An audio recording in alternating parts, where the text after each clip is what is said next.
같이 읽어볼까요? 시작. 그리스도의 회개란 무엇인가? 그리스도인의 회개란 무엇인가라는 제목으로 말씀 전하려고 합니다. 요 근래 사회적 이슈로 미투라는 운동이 활발합니다. 나 또한 당했어. 나 또한 그래. 이런 내용입니다.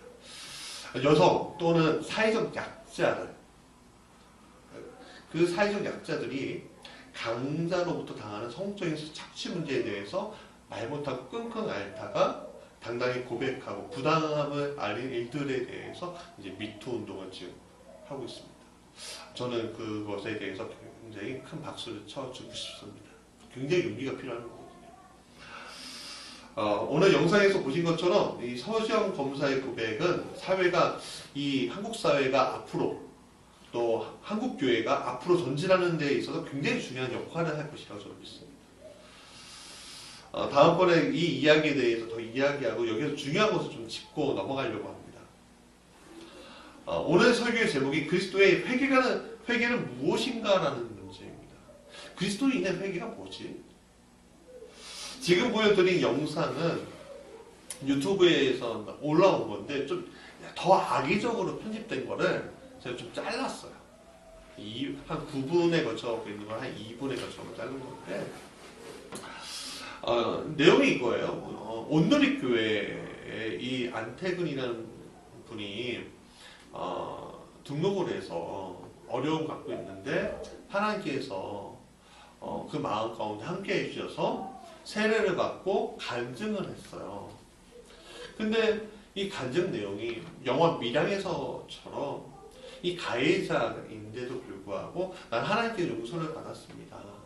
회개해서 용서를 받았습니다. 하는 그 내용이 올라온 거예요. 또 대표적인 사람이니까 또 온누리 교회에서 이 사람을 세웠나 보죠. 그런데 그 영상을 본 서지현 검사라는 분이 8년 전에 자기가 성추행 당했던 것을 떠올리면서 이 전도연 씨, 밀양의 이 전도연 씨의 역할처럼 그게 너무 분노가 되고 고발하게 되고 그게 일파만파로 팍 퍼지게 되는 일들이 생겼습니다.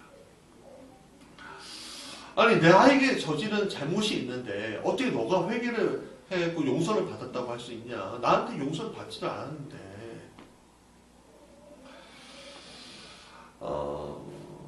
저는 이러한 모습을 보면서 예수님이 우리에게 해주신 충고가 하나 떠올랐습니다. 같이 읽어볼까요? 마태복음 5장입니다. 시작. 그러므로 예물을 제단에 드리려다가 거기서 내 형제에게 원망될 만한 일이 있거든 생각이 나거든 예물을 제단에 두고 먼저 가서 형제와 화목하고 그 후에 와서 예물을 드리라. 자, 25절 26절 같이 읽어볼까요? 시작. 너를 고발하는 자와 함께 길에 있을 때 급히 수고하라. 그 고발하는 자가 너를 재판관에게 내어주고 재판관이 옹리에게 내어주고 목이 거니까 염려하라. 진실로 내게 이르노니 내가 한 푼이라도 남김이 없이 다 갚기 전에는 결코 거기서 나오지 못하리라. 아마도 이 안태근이라는 이 분은 사회적으로 다시 그 위치 어느 정도 사회적 위치에 올라가기 굉장히 어려울 겁니다. 마음이 아픕니다. 그런데 이 안태근이라는 분뿐만 아니라 오늘 우리나라가 이 한국이 이 나라가 근대화되고 또 경제가 성장이 되면서 일어났던 수많은 일들이 있습니다. 제가 얼마 전에 1987이라는 영화 여러분 보셨나요? 거기서 제가 굉장히 충격받은 내용이 있습니다. 뭐냐면 이 박종철 군을 고문치사한 형사가 감옥에 갇혔는데 찬송가를 크게 부르는 거예요. 그 교도소가 떠나갈 듯이 부르면서 나를 구해달라고, 나는 내가 무슨 잘못이 있냐고, 나는 국가와 민족을 위해서 일한 것밖에 없는데 하면서 그렇게 그 내용들을 막 찬송 부르고 기도하고 하는 것들을 보면 굉장히 충격을 받았어요. 근데 이 사람은 그 당시 기독교인들, 그 당시 믿음을 가지고 있는 사람들 중에서 어떤 한 부분들을 대표하는 사람들인데 그 사람을 대한 게 누구냐면 이근환이라는 분입니다. 이 이근환이라는 사람은 고문 기술자예요. 근데 이제 이게 다 까발려지고 막 그래고 이제 퇴직하고 난 다음에 목사가 됐어요. 군소신학교에서 목사가 된 거죠.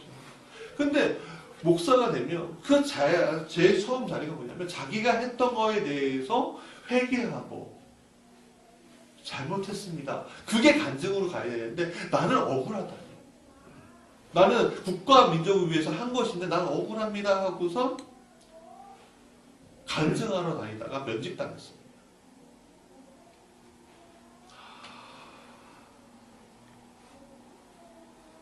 아니 아무리 국가와 민족을 위해서 하더라도 사람 하나를 억울하게 고문하고 사람 하나를 정말 죽게 만들고 하는 것들이 어떻게 정당화가 될 수 있냐 이거죠. 그런데 그것은 오늘 또 그렇지만 한국교회가 용인했다는 겁니다. 왜? 교회를 성장시켜야 한다는 그 일념 때문에. 이 모든 것이 왜 논란이 일어나는지 아십니까? 그것은 오늘 한국교회가, 기독교회가 복음 앞에서 진정한 회개가 무엇인지 잘 가르치지 못하고 있기 때문에 그렇습니다. 교회 성장주의에 빠진 한국교회는 성도에 대해서 제대로 치리하기보다는 그냥 은혜로 덮어버리고 오히려 면죄부를 주는 경우들이 얼마나 많은지 모릅니다. 너가 이 문제를 해결하기 위해서 기도하고 예배 나오고 헌금하면 된다! 라고 이야기하는 것, 또 전도하면 된다! 라고 이야기하는 일들이 얼마나 많았는지 몰라요. 간신히 저 사람이 교회에 나왔는데 시험 받아서 교회에 오지 못할까봐 그 말이 얼마나 우리 가운데 얼마나 많은지 모릅니다.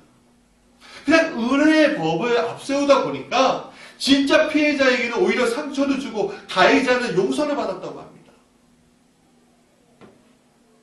그러면 이게 과연 참 이상한 것 같아요. 그럼 주님이 가르쳐주신 회개의 방법이 바로 그겁니까? 그렇다고 생각하십니까? 이게 주님이 생각하시는 회개의 방법일까요? 아니라고 합니다. 그럼 어떻게 아니고? 그럼 회개는 무엇인지 오늘은 성경의 말씀을 통해서 같이 나누고자 합니다. 같이 읽어볼까요? 첫 번째 시작. 하나님 앞에선 죄인과 하나님의 용서. 우리 모두에게 공통적인 선언은 뭐냐면 우리는 모두 하나님 앞에선 죄인이라는 것입니다. 그것은 아담으로 대표되는 인간이 겪는 죄의 법이 우리에게 영향을 미치고 또 결국에는 사망이라는 중대한 형벌이 우리에게 내려져 있다. 그게 우리가 지금 달려가는 길이다 라는 거예요. 그런데 이러한 문제를 해결해 주기 위해서 하나님 자신이 이 땅 위에 오시고 십자가 사건을 통해서 제사함의 놀라운 역사를 우리에게 주셨다라는 것이 오늘 우리가 믿고 고백한 신앙의 실체입니다. 하나님 자신이 다른 사람이 아니라 하나님 자신이 우리에게 구원의 역사를 보여주셨다는 거예요. 그렇다면 오늘 우리의 죄가 완전히 용서함을 받은 것일까? 여러분의 죄를 용서함 다 받으셨습니까? 자, 질문 하나 할게요. 우리가 예수님을 구원자를 믿고 고백한다면 구원을 받은 것이 맞나요? 진짜 맞나요? 진짜 맞죠. 아니라고 하는 게 이상한 겁니다. 여기서. 주님은 우리를 용서해 주셨습니다. 예수 그리스도의 그 이름으로 그 십자가의 구속으로 우리 용서해 주셨다는 그건 맞다는 거예요. 근데 여기서 우리가 좀 헷갈리는 것이 있어요. 아까 그 영상에서 오는 그 헷갈림 뭐냐면 하나님 앞에서 구원을 받은 것은 맞는데 이게 완전한 용서냐라는 거예요. 다시 말하면 하나님의 은혜를 용서를 받은 우리가 세상 가운데서도 용서를 받은 것이냐 이거예요. 세상 가운데 내가 용서를 받은 거 맞죠? 여기서 우리의 딜레마가 있는 겁니다. 완전하시고 거룩하신 하나님의 통치가 이 땅 가운데 분명히 역사하시는 거 맞는데 인간의 법보다 하나님의 법이 더 앞서는 것이 맞는 것 같은데 인간의 법을, 우리 사회의 법을, 이 사회 도덕률을, 법률을 무시하는 게 무시하는 것이 옳은 것인가? 옳지 않은 것인가? 그런 딜레마예요.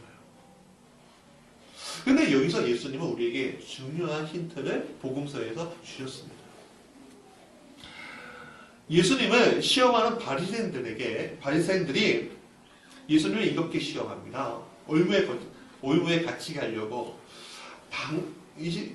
마태복음 25장 17절에 이렇게 얘기합니다. 그러면 당신의 생각에는 어떠한지 우리에게 있어서 가이사에게 세금을 바치는 것이 옳습니까? 옳지 아니합니까? 라고 할 때 21절에 예수님이 이렇게 얘기합니다. 같이 읽어볼까요? 시작. 가이사의 것은 가이사에게, 하나님의 것은 하나님께 바치라 라고 하면서 올무를 피하셨어요. 두 번째 근거가 있습니다. 마태복음 17장에 있는 말씀이죠. 여기서 예수님이 성전세를 내시는 장면이 보여집니다. 24절에 보면 가버나움에 이르셨는데 반세계 받는 자, 성전세가 반세계 되었는데 베드로에게 나와서 말합니다. 너희 선생은 왜 반세계를 내지 않느냐? 라고 합니다. 그래서 베드로가 얘기해요. 내신다. 하고 예수님께 갑니다. 그러니까 예수님이 얘기하니까 예수님 이렇게 얘기해요. 시몬아, 내 생각은 어떠하냐? 세상 임금들이 누구에게 관세와 국세를 받느냐? 자기 아들이겠느냐? 아니면 타인에게냐? 라고 할 때 베드로가 대답합니다. 타인이지요. 예수께서 말씀하십니다. 그렇다면 아들들은 세는 면하겠지.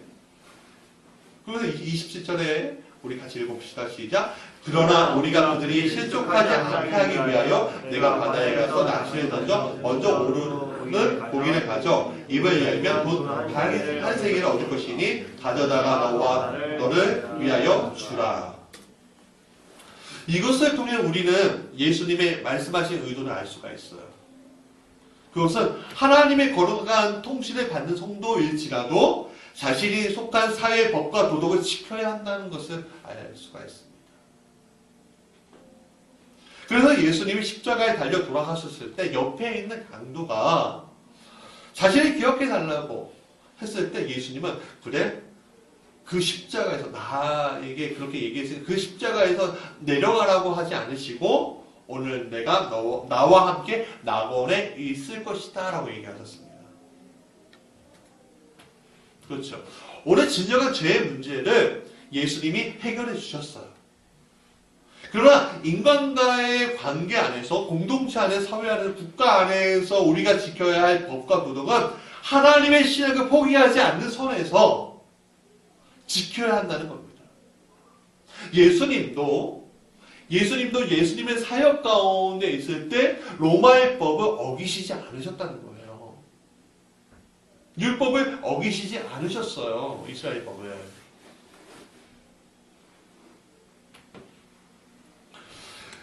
은혜의 법은 분명히 우리에게 작용하고 있어요.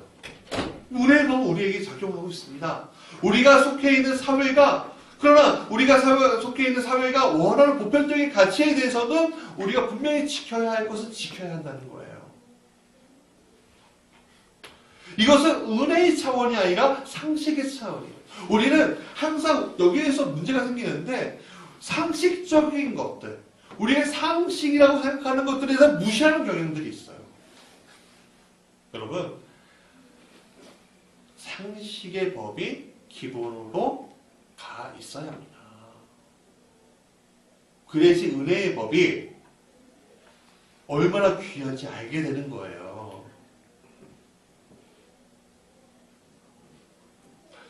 상처를 받아서 아파하는 사람들이 있는데 나는 하나님께 용서를 받았어요.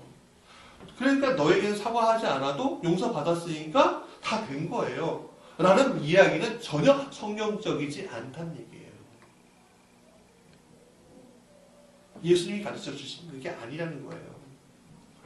오늘 우리는 자꾸만 하나님의 은혜를 자의적으로 해석하고 인간과 우리 공동체 안에서 그냥 집어넣으려는 시도를 계속해요. 근데 그것은 단연코 잘못된 거예요. 왜냐하면 인간의 욕심은 자신이 은혜받은 자리는 좋아하지만 은혜를 베푸는 자리에는 굉장히 인색하기 때문에 그래요. 자기에는 유리하게는 해석을 하지만 자기에게 불리할 때는 발 빼는 게 우리잖아요.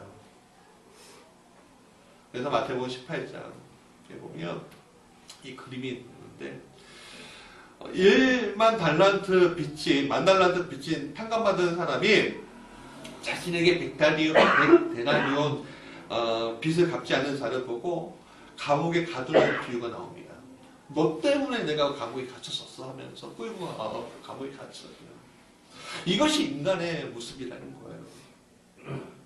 큰 은혜를 받았고 제 용서함을 받았는데 나한테 잘못한 것들을 은혜로 갚는 것이 아니라 은혜를 주는 것이 아니라 그것을 나의 이익과 그런 거에 결부시켜고 생각하는 게 우리의 모습이라는 거죠.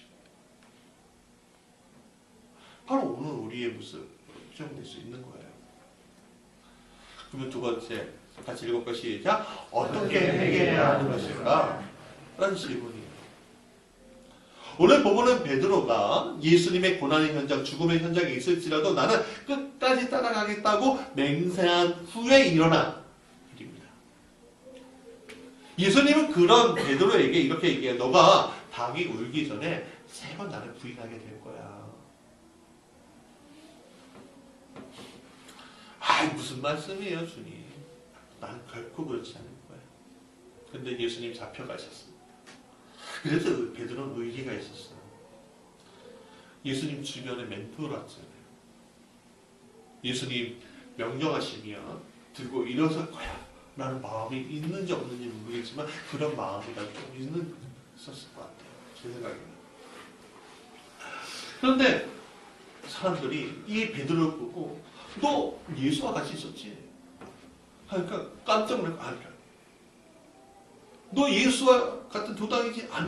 아니라고 저주하면서 아니라고 했다는 거예요. 부인했다는 거예요. 그러면 닭이 딱 웁니다. 닭이 우는 소리가요 마치 종이 크게 치는 것처럼 자기 마음을 울리는 거예요. 예수님이 예언하신 지금 일어났구나. 통곡하며 울었다는 거예요. 근데 여러분 여기서 우리가 행간을 읽어야 될 줄 알아야 돼요. 행간. 여러분 이 이야기가 베드로 옆에 있는 사람들이 그것을 보고서 이야기한 거겠습니까? 아니면 베드로가 고백해서 이 이야기가 나온 것이겠습니까? 베드로가 고백한 거예요. 내가 이런 잘못이 있었다. 내가 주님을 3번이나 부인하는 일들이 있었다라고요. 자신을 알 수가 없는 내용이잖아요. 교회의 영적인 지도자로서 예수님의 수제자로서 예수님 부인했다는 것, 3번이나 부인했다는 것 자체는 큰 흠집이 남는 일인데 고백할 수 있었다는 거예요. 자, 여기에 오늘 우리의 회개 방법들이 나와요. 베드로는요 자신의 잘못을 솔직하게 인정하고 공개적으로 고백했기 때문에 이 이야기가 놀랍게도 마태복음, 마가복음, 누가복음, 요한복음 다 기록되어져 있어요.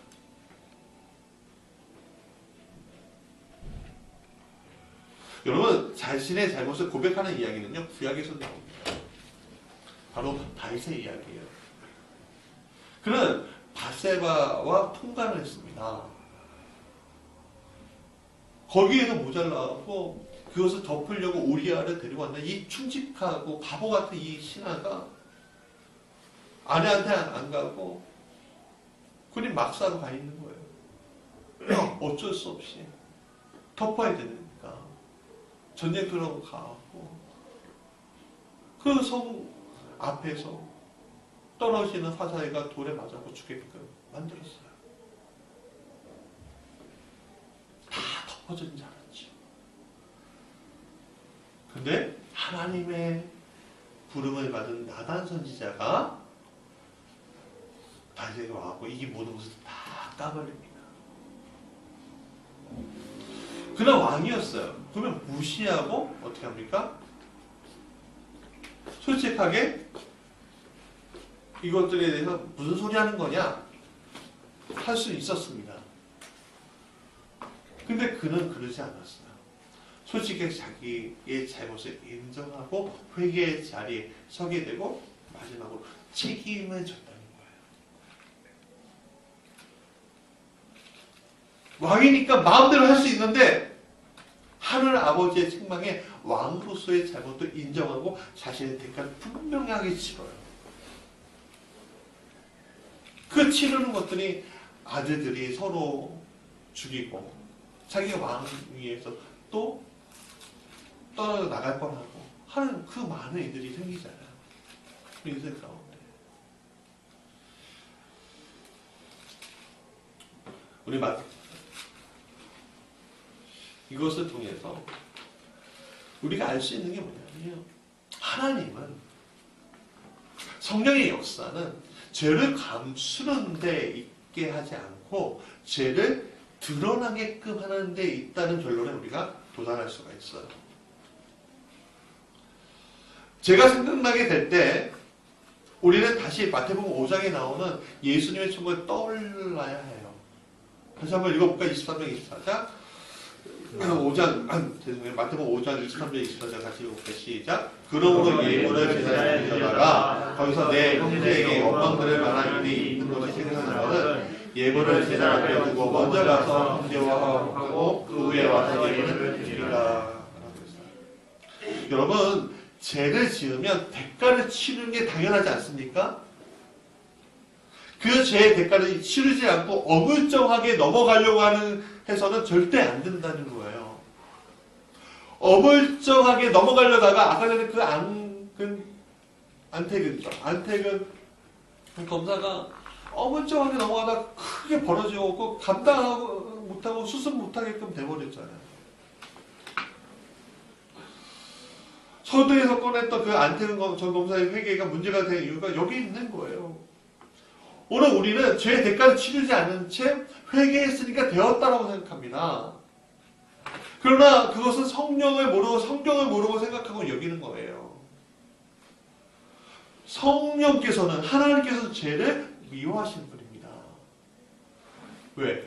거룩하시잖아요. 거룩하신 분이 죄와 동행할 수 있습니까? 없단 말이에요. 그래서 그것을 해결해 주기 위해서 오신 거잖아요. 죄가 있는 곳에 성령이 거하지 않는 건 당연한 겁니다. 죄에서 벗어날 수 있도록 인도하시는 것이 바로 성령이에요. 그 벗어나게 할 수 있는 게 뭐냐면 죄가 드러나는 것밖에 없는 거예요. 우리는 우리가 두려워서 어떻게 해요? 죄에 숨어요. 숨으면 숨을수록 어떻게 해요? 귀신과 마귀의 역사들이 계속 우리를 움직이지 않습니까? 성령께서는 우리가 창조주 아버지의 그 계획에 따라 가게끔 계속 이끄시고 있는데 우리는 두려움에 빠져서 어떻게 해요? 자꾸만 숨어버리는 게 우리의 모습이라는 거예요. 그래서 우리가 대가를 치를 줄 알아야 합니다.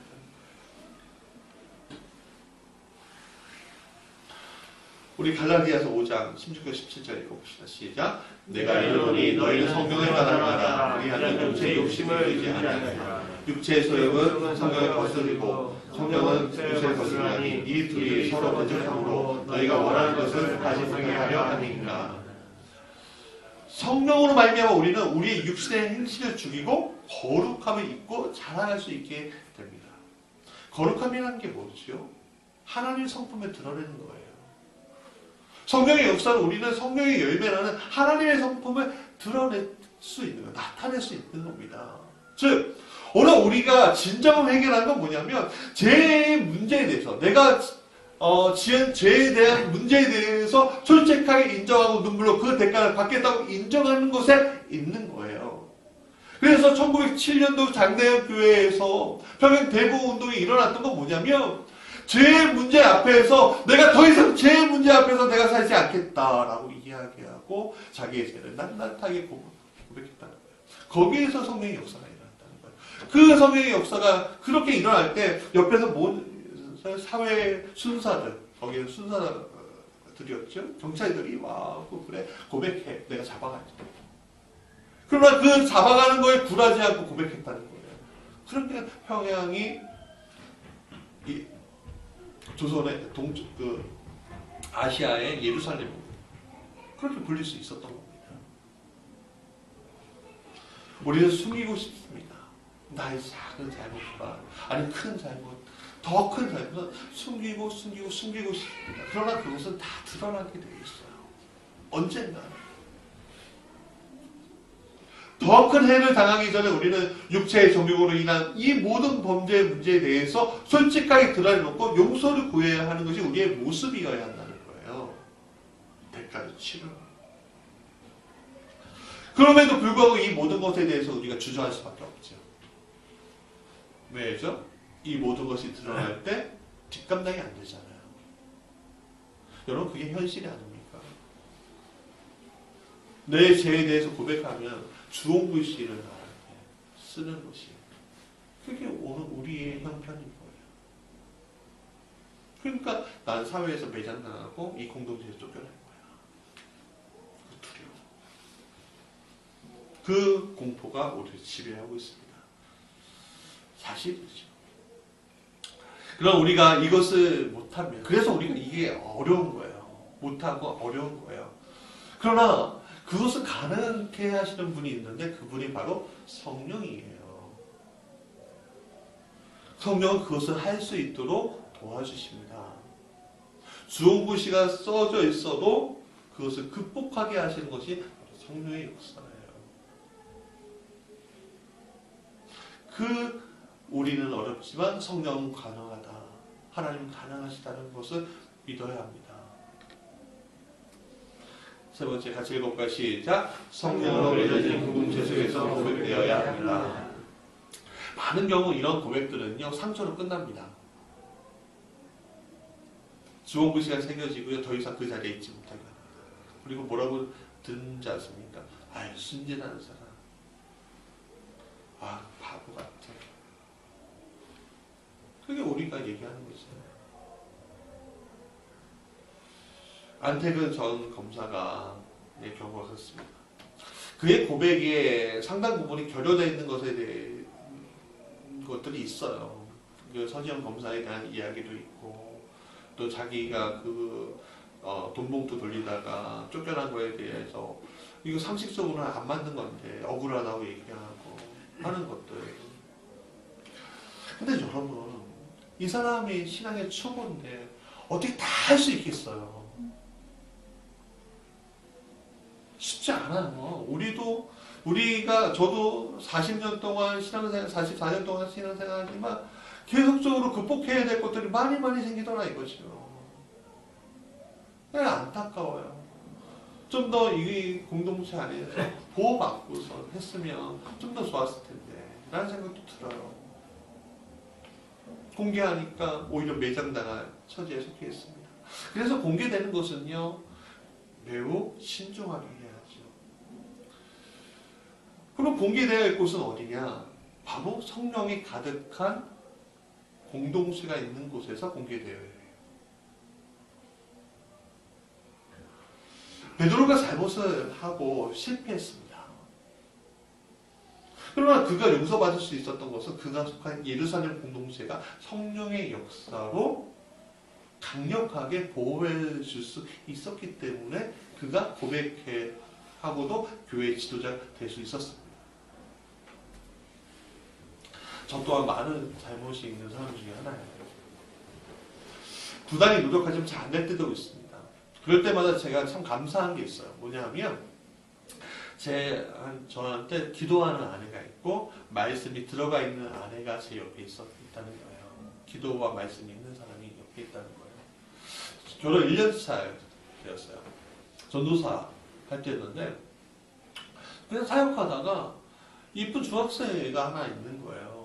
그래서 이쁘게 이렇게 하는데 제 마음 가운데 뭐 터치하거나 그런 거 아무것도 없는데 그냥 제 마음 가운데 하나님 좋아하지 않는 마음들이 정욕들이 생기는 거예요. 깜짝 놀랐어요. 아니 내가 어떻게 이런 생각을 할 수 있지? 어떻게 이런 마음 품을 수 있지? 하는 우리 그런 생각도 있잖아요. 그리고 이런 거짓된 것들이 싹 트는 그 순간에 제가 선택한 것이 있습니다. 그날로 제가 제 아내한테 고백을 했어요. 여보, 안무개가 막 이뻐 보여. 근데 이게 주님이 주신 마음이 아니라 육신의 정욕, 제가 주는 마음이야. 육신의 정욕 같아. 나를 위해서 기도해줘. 근데 놀랍게도 그 말 한마디 딱 하는 그 순간 모든 것이 사라지더라고요. 그 중학생 아이에 대한 정욕에 대한 문제가 완전히 해결되는 것을 보게 돼요. 성경 안에서 더 좋은 감정들이 그 아이를 위해서 쌓이게 되고 섬기게 되더라 이거죠. 여러분, 저 사람은 완벽해, 저 사람 정말 대단해, 뭐 이렇게 얘기하지만 예수님 말고는 완벽한 사람 하나도 없어요. 여러분들 저 자신, 제가 제 자신을 보고도 넘어지는 경우도 얼마나 많은데요. 제가 이럴 수 있는 여러분들은 어떻습니까? 더 나으시겠죠. 그래서 저는 그렇습니다. 그 후로 제가 어떤 문제들이 쌓일 때마다 저희 아내한테 솔직하게 고백해요. 그러니까 그 문제가 해결되더라 이거죠. 그러면 여기에서 제가 고백할 수 있는 이유가 뭐냐?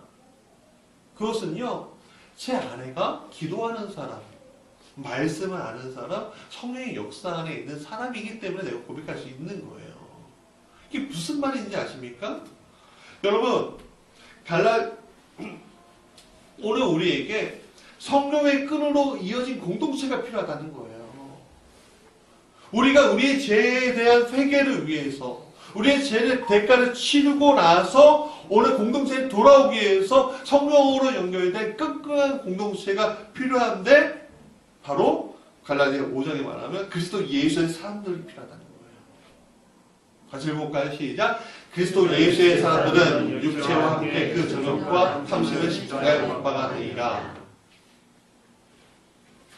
그런 사람들이기 때문에 오늘 우리가 죄의 문제를 극복할 수 있게 된다는 것이요.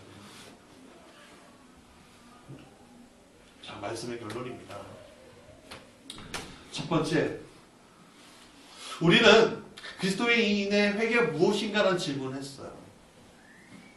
거기서 얻어진 결론 다음과 같습니다. 첫 번째, 성령의 역사는 죄에 대한 솔직한 고백을 하게 하신다는 거예요.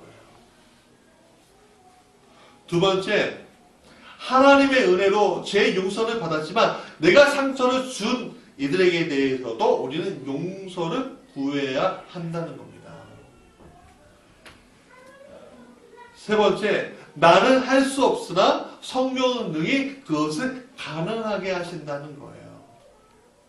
내가 죄의 대가가 너무너무 무섭지만 죄의 대가를 치를 수 있게끔 성령께서 이끄셔서 우리를 이 땅, 갇혀있는 이 땅에서 헤매고 다니는 것이 아니라 영원한 하늘나라, 우리가 꼭 진정 가야 하고 낙원에 우리가 낙원에 이룰 수 있게끔 인도해 주신다는 거예요.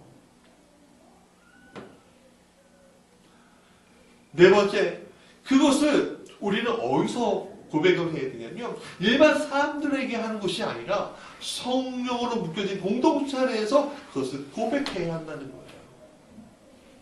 마지막으로 우리는 성령의 도우심으로 육체와 함께 정욕과 탐심을 십자가에 못 박아야 하는데, 누구와 함께? 그리스도 예수를 믿는 사람들과 함께 성령의 역사를 같이 나누는 사람들과 함께 해야 한다는 것이요. 사랑하는 여러분, 무지개 교회가 그런 공동체 되길 간절히 원합니다. 우리가 아직 작잖아요. 작으니까 더 가능성이 있는 겁니다. 제가 10,000명 되는 큰 교회, 1,000명 되는 사람들 섬겼지만 거기에선 그런 역사를 구할 수 없었어요. 저는 소원합니다. 정말 우리의 죄 고백들이 있고 그 고백들이 용납이 되고 기도해주고 우리가 그 죄 고백들을 통해서 대가를 치르더라도 그것에서 안아주고 감싸고 응원해 줄 수 있는 공동체, 그 공동체가 무지개 교회가 되길 간절히 축원합니다. 우리 찬양하지요.